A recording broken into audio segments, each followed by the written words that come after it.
Oh, I just need to sort my audio out for this, don't I? That should be, yep, that's working.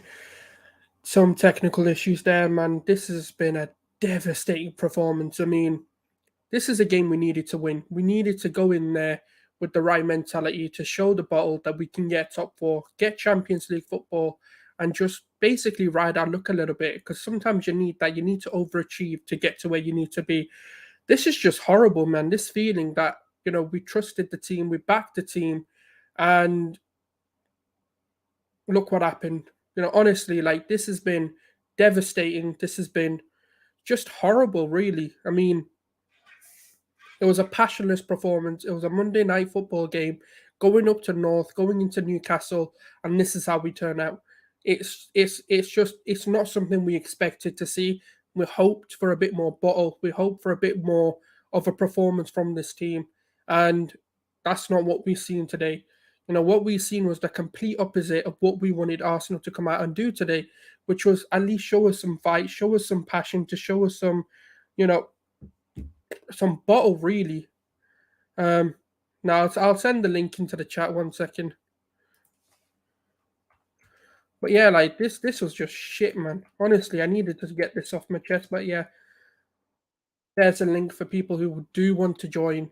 They can do. We'll have a bit of a, let's just have a therapy session, really. Because at this point, I'm all ears, man. I just want to speak it out, get it out of our systems, and just have a bit of a, let's just have a bit of therapy, really, because I don't really know what else to do at this point.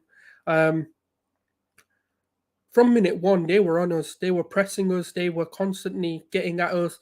No one had a reaction. No one thought, okay, let's get a foothold of this game.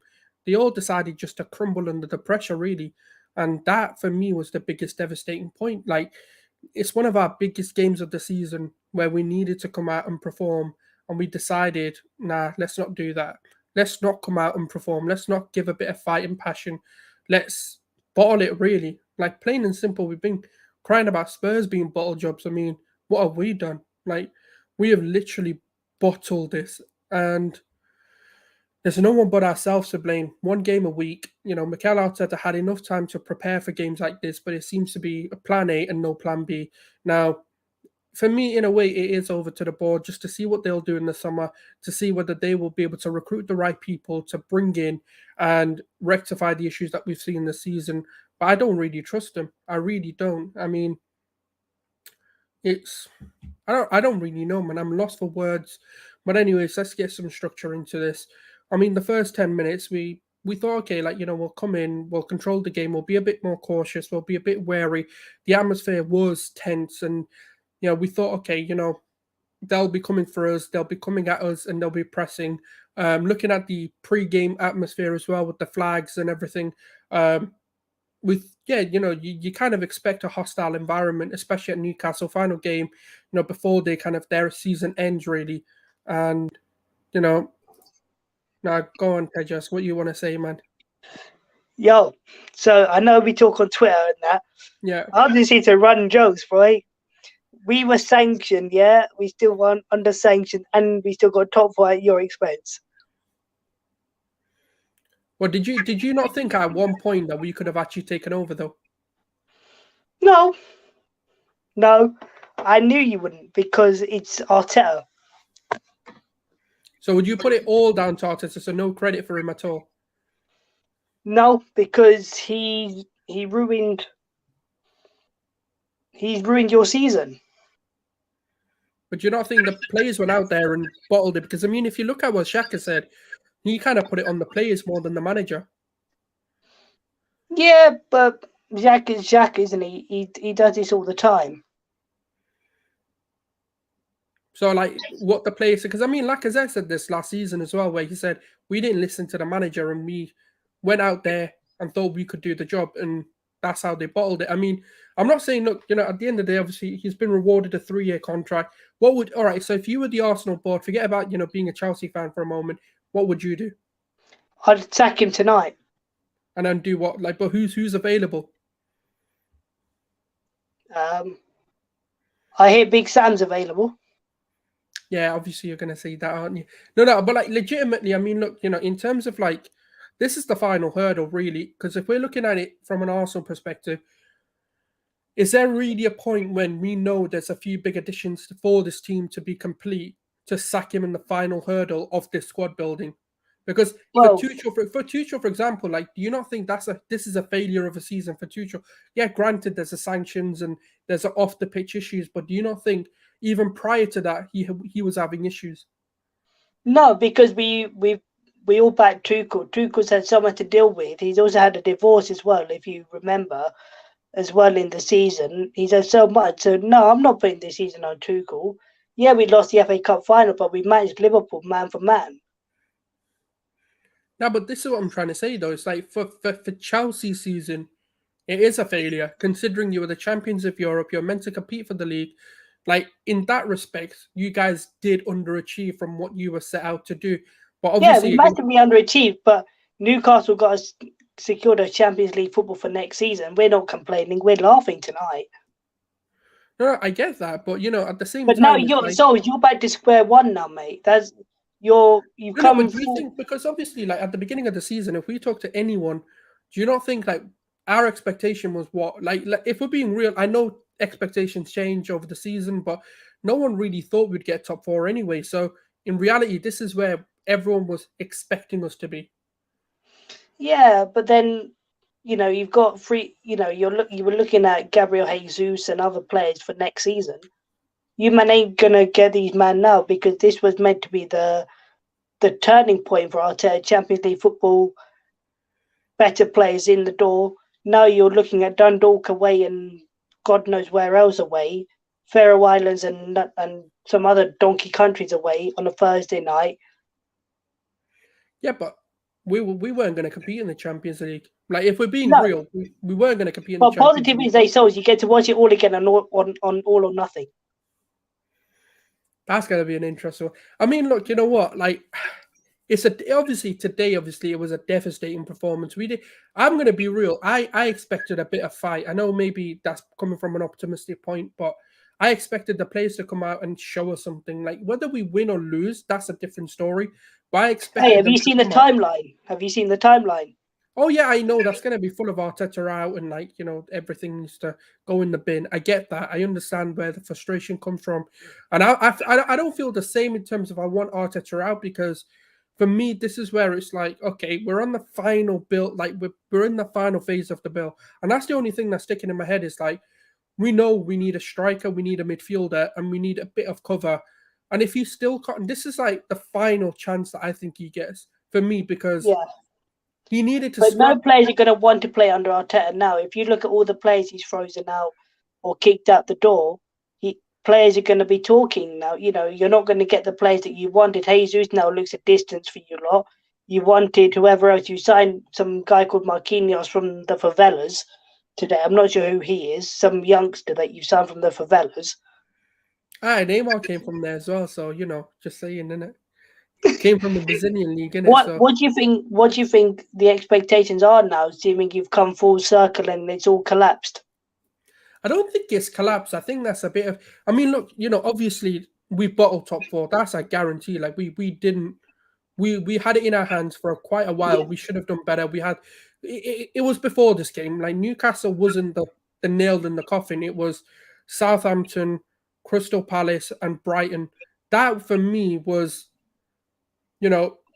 what really killed our top four hopes. But for me, it's about now. It's about what the board do in the summer. Like, if we can go Your board have no ambition. The thing is, you look at Chelsea, look at us, yeah? We're linked to Lewandowski today. That could be huge for us, because if we're linked to Lewandowski for next season and Romelu Lukaku bounces, because his agent did a lot of talking before the cup final saying he's looking at options for Rom for next season. If Todd Bowley backs Thomas Tuchel the way we think he will, then we're going to be fine for next season. It's, your board have got people who ain't got the experience or the know-how to build a team from the get-go for next season. You need so much. You need experience, because you can't go into the Europa League with the same old squad that you've got, because again, you'll be playing Thursdays. You don't have the rotation. You need to go and get at least another 22, 23 players in just to just to stay afloat, because you'll be playing League Cup, FA Cup, Prem, and Europa League. You will need players that will have the legs. You can't keep playing the same squad, and I think that's what's cost you. You've not added. You've got rid of so many players out the door that, you know, Aubameyang. Okay, my judgment of Arteta was okay. And I give him credit for the Guendouzi thing because of his antics and whatnot, but maybe that clouded my vision of him, because I thought, actually, yeah, he's got rid of him because it looks bad on Arsenal Football Club, a kid who's only just come into Arsenal and he's acting this way with antics and whatnot. And, you know, you look at Saliba, you know, and I've seen your fans talking on the timeline saying, oh, this is perfect what he's done there. And he's won Player of the Year, I think, in France again. You know, Saliba's now probably not going to want to play under Mikel. No, carry on. Yeah, I mean, the thing is, right, like, the way I look at it is, if we look, I get what you're saying in terms of, like, player exclusions and, like, but even if we look at the Guendouzi situation, it's the timing for me. And for me, like, I felt Arteta did the best he could. He gave Guendouzi a chance to kind of rectify the situation, because you've got to understand the news of spinning things in the media, like, forget, not even to do with what Guendouzi said, but even prior to that, they were saying 1 million people have lost their jobs, the economy and people were suffering financially, and obviously that was the big talking point. And for a player to come out whilst that's going on, you know, when people have lost their jobs and can't work because they shouldn't be in close contact and football's allowed to go ahead, you know, it's one of those ones where the timing was bad. If Guendouzi did this now, or if he did this like 4 seasons ago, it probably will be just looked over. But you got to look at the circumstances in which he did it. And Arteta needed to look. All Arteta said was just apologize, you know, because people are angry. People are looking at it in, this doesn't look good. Like, especially for a But he's also frozen out Aubameyang, and Aubameyang scored 13 goals in Barcelona. No, but if you look at Aubameyang's recent performances for Arsenal, forget about what he's doing, because that's a different club now. He didn't want to be here. That's the ultimate truth. Like, he didn't want to perform for Arsenal. When a player does that, you've got to get rid of him. Like, what's the point? Like, you signed Lukaku, for example. He can go back to Inter Milan and bag for them. Are you now going to say, oh, Tommy Tuchel got it wrong? Like, no, because he didn't do what he needed to do for you guys. Where do Arsenal go from here now, though, Souls? Because now surely you're asking questions of the whole thing, and I know you, because I know you so well as well, because we always talk on timeline and whatnot. You know, is the panic button? Are you pressing that panic button? Do you know what it is? For me, it's one last chance. That I know it's hard for people to hear that, and it's like, well, how can you say that after such a performance and years in experience? And I understand people's concern in terms of Arteta's name, in terms of signings, doesn't hold weight. And obviously, the way that he's done with Arsenal isn't great. It might be good in the current circumstances, but on the outside world and the perception people have of Arsenal, it isn't this. It's about competing at the top level. Because I've seen Jess, you know, because you're obviously on with Jess as well. Yeah. You know, she just said that's the final straw for Arteta, and AFTV are also running with that now. No, look, I know people are going to run with it because it is a huge thing to bottle it, especially when it's spinning out. And he came out. Arteta came out and said, I got offered the contract for 4 losses. Surely that speaks volumes of where. But I mean, there's that for me is 2 ways of looking at it, because do they actually, like, for me, you can look at it one way, which is they trust this project and they've got a plan. And obviously the other way is we've got no ambition. There's 2 ways to look at things as well. And for me, when I look at sort of the transfer rumors, I know the rumors and you can never believe rumors and anything can happen, but it looks like they're trying to address the right issues. And the thing is, this was always going to be a scrap and rebuild. This wasn't going to be a situation where, like, I feel Chelsea. But do you think Gabriel Jesus is looking at it now saying, yeah, Arsenal, I want to go? No chance. Gabriel Jesus. It depends, though, because, like, I think it depends, because I feel like he knows he's out of City because the Alvarez guy, he's coming in. I don't know too much about him. I don't know how good he is, or, you know, I don't know. I can't comment on him until I see him play. But obviously everyone knows who Haaland is. So there's 2 strikers who are going to play above him. So Jesus could be looking at it like, okay, if I go into Arsenal, I could be, the guy at Arsenal. Yeah, it's Do you know only what I because mean? as a He's Chelsea looking fan, at I'm it. looking at it from a neutral's point of view and thinking, you've got a manager who's throwing out so many players out the club, and that creates because all these players talk in group chats and whatnot. I'm sure they do. They're probably talking saying you don't want to go there because of this and this and this. Aubameyang's probably talking to others as well. This is why I say, when will Arsenal fans, come round and say, actually, we need to move on because you're going round and round and That's round. that's what I land. No, that's what I land to now. Because for me, right, this is the way I look at it. This is my opinion, right? And Arsenal fans are going to have their opinions, but this is coming from me, and I'm going to talk on my own. And I feel you give him till December next season, and I'll tell you why. I do feel this is the last stage of his build to get. I know he's got his team. I understand people saying that Do you think standpoint. he will be? Do you think he will stay that long though? Because he's eighth, and you're now fifth. You could tumble even further if you lose to Everton. You could still No, end up fifth is finishing secured. seventh or No, eighth. fifth is secured. Fifth is done. We Okay, can't so fifth finish is lower. Yeah, fifth is done. Like it was done like few games ago. We can only get fifth or fourth. Like, and it still is the case. We can only get fifth or fourth. But they're not losing to Norwich, so it's pretty much we're getting fifth. But in a sense of like, they've obviously rewarded him with a contract for 3 seasons because he's met the objectives of getting back into Europa League. Granted, it was early. Maybe it was a bit of a naive move from the board. They should have waited it out and said, but look, they offered it to him after 4 losses. Souls, come on, that is just pure stupidity. If you're offering a manager contract of 4 losses, no, I hear that. But what I'm saying is, they clearly have a plan going into the summer to rectify the issues that Arteta has or the reservation Arteta has about this squad. We know we need a goal scorer and we know we need a solid midfielder. Whoever that profile is, whether it's for Xhaka, whether it's for Partey, we know we need to go in and get that one player. So if let's say, for example, the board is sitting there and go, right, we're going to give you one more chance. Granted, you got us. Let's say he gets fifth. Yeah, let's not even talk about fourth for now. Let's say he's going to finish fifth, right? And he's got us back into Europa League, and they turn around and go, look, who do you want? And he goes, I want Gabriel Jesus. Let's say they get it. Let's just say, hypothetically, we get Gabriel Jesus. In this scenario, and let's say it looks like he wants Tillemans.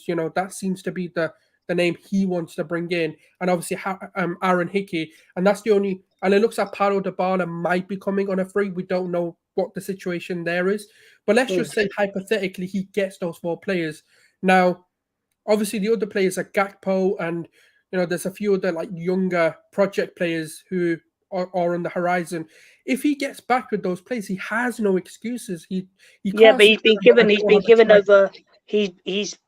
think over 250 million. Souls that today is all his players.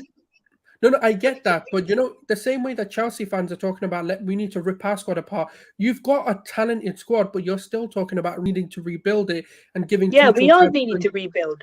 But You look at our players leaving. Our whole back line is going to La Liga next season. Ashby's got Christensen pulled out the FA Cup thing. I don't know if you've seen what he did, but I don't know if you saw what Christensen did on Saturday morning. Yeah, apparently he didn't want to play in the FA Cup. That's what I heard. Yeah. And Tuchel was unaware until we got to Wembley. That's how bad it was. So I'm just going to answer this question here because Russ has brought up a question. I think this is pretty much what we're talking about. Do you think tonight's result would have a big impact on players wanting to join? I don't know. That's the God's honest truth. I really don't know because the thing is, of course, like the next move is to bring in like the face of the project, really, who that striker is going to be, who that target man's going to be in the center. And I just feel like it's now time. I think it's just a waiting game because let's say we sack Arteta going into the trend. I don't know who there is. I don't really know if there's. I'm not saying there isn't better. That's a very subjective term, but if we're looking at the top managers, they're not really available. Zidane is Zidane's not going to come because he wants PSG, and it looks like he will get PSG. Poch could be available. Yeah, but Poch isn't better though. Like Poch hasn't proven anything more than what Arteta's already done, in my opinion. And I know people aren't going to like that, but I don't think Poch has shown that he can be levels above what Arteta's done. Maybe he comes in and transforms his team, but I do think on a tactical level, I think Arteta may have the edge on him. But this is why I want to be patient and give him just that one period just to see what he does. Because if we're being like honest and not reactionary, he has improved us. And I know people don't like that because it's Europa League, you're back to fifth, you've not really done anything. But I just think if he can get his players in the summer, there's no excuses for him. Oh, you can't say his players, Souls, because looking at it from an outsider's perspective, he's already got his players that he was given in the summer because that's his team out there that's bottled it tonight. That's his team. He offered Eddie a new deal. He's offered Elneny a new deal.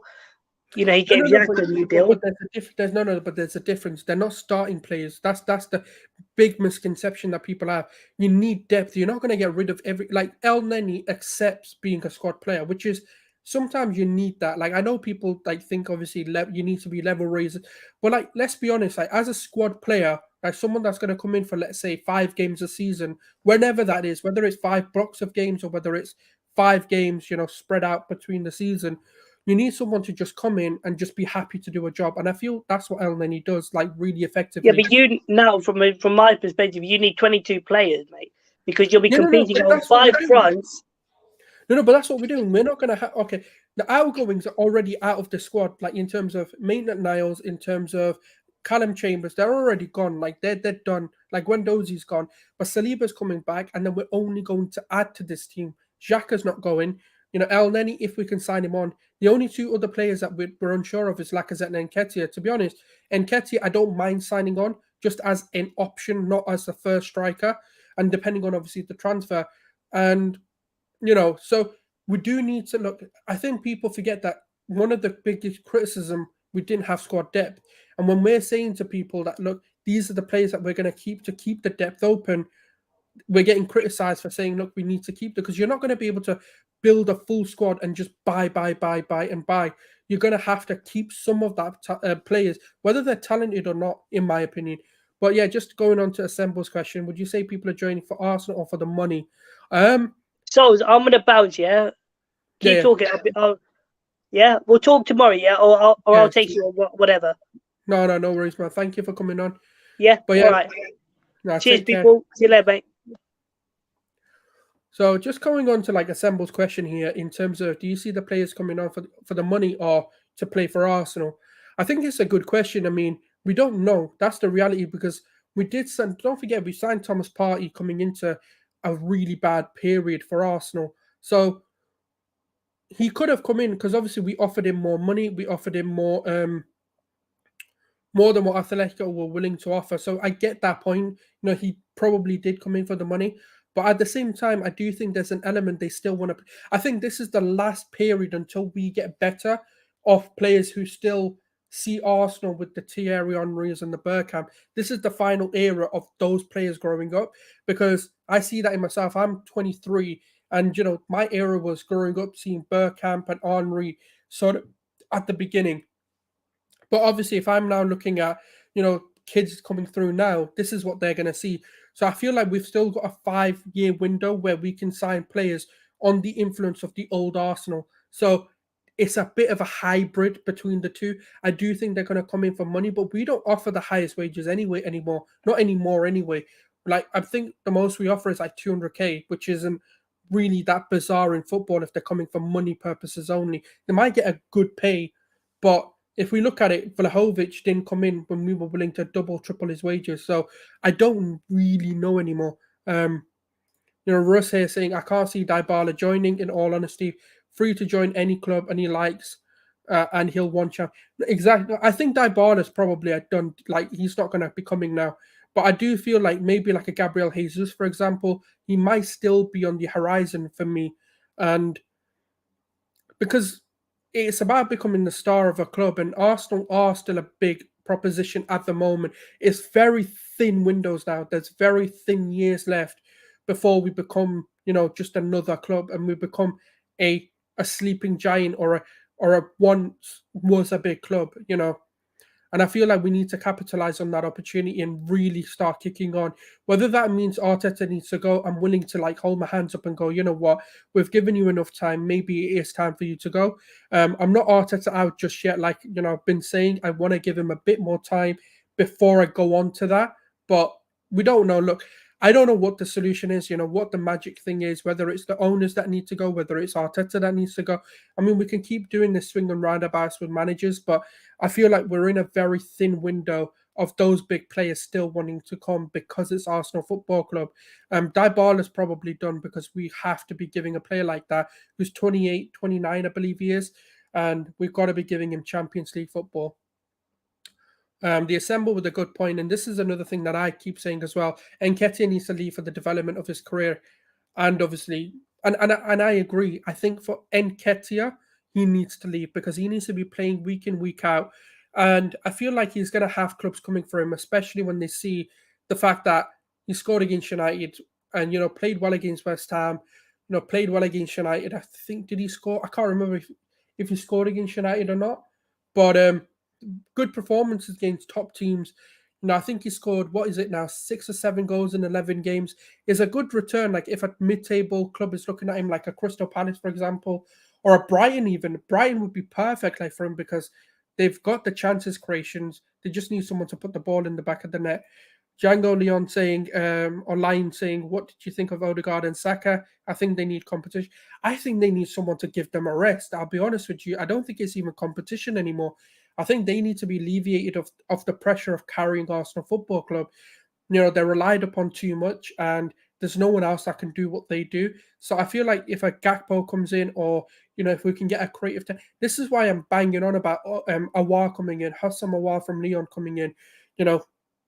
We need to capitalize on him coming because he can play multiple positions, whether it's a number 10, whether it's on the left, right, or as an 8, or even as a 6 in a double pivot. So there is that element of we need to bring a player in just to alleviate them and just stop them and giving, alleviating the burden of them needing to play every single game.